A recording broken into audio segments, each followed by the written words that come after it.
Ora for me that say. Eti ba kupa minim say. Brother say eti we na yamaso. Asase so ni osoro. Eti bia ni ho a esi Nyankopon din.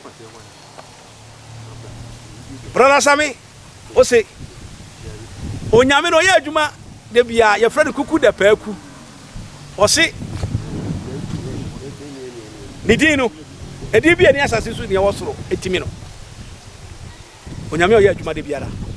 Nyama dɔso, nyama bufa so, nyama kyerɛ, nyama ka.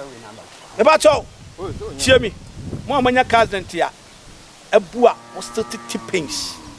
Mo nine problem abon amudi still pains. Mo nine kra bi wa na atwist kakra. Achia kakra se etene. Me ba cho tie. Haban ho wate. Nyama ho. Me se me din the prophet Eric akwasi Antwi. Dodo na nim se odifo back to back. Edin back to back no. Emu odu ma register. What the court wa this one to be sue court. I register. Back to back. Out of all, tiasie se insa tie nyina anya pani obi wonu onni bi. Nya wo so won so obi so ni bi ntitua bi ka ho. No ma me ogina me nchen. Ade okita na efe. I say so for me the boa am adwuma na koso. Me say me dey the prophet Eric akwasi Antwi. Me that's for God's Salvation Ministry. Me wa Blekuma Agape William Street.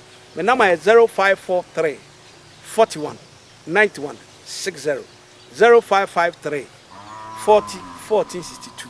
Me pacho una mabu una na twiste achia wo pese yen kire ma for 7 days na ho ato sunsun bi na me yes me pacho betre hwade me maame se bokita setedua okita 20 na de wo gi ana de shepites de wa manfo ba to kode no kwasia sam 20 no yare papa hop senior prophet of Pambo nation nyame shira o se kwasia wa we 20 na de farmer for basa ha they can say of chief what say some nation say nation nyame shira o say your for motivation be free ho ye de anante me so me die nie a odifo me kire haban no ekita tumi maame ade ekita okasa nipa nyina ti pacho edwe e 20 pacho we setedua obi ane nam abu me pacho nkire ni nyina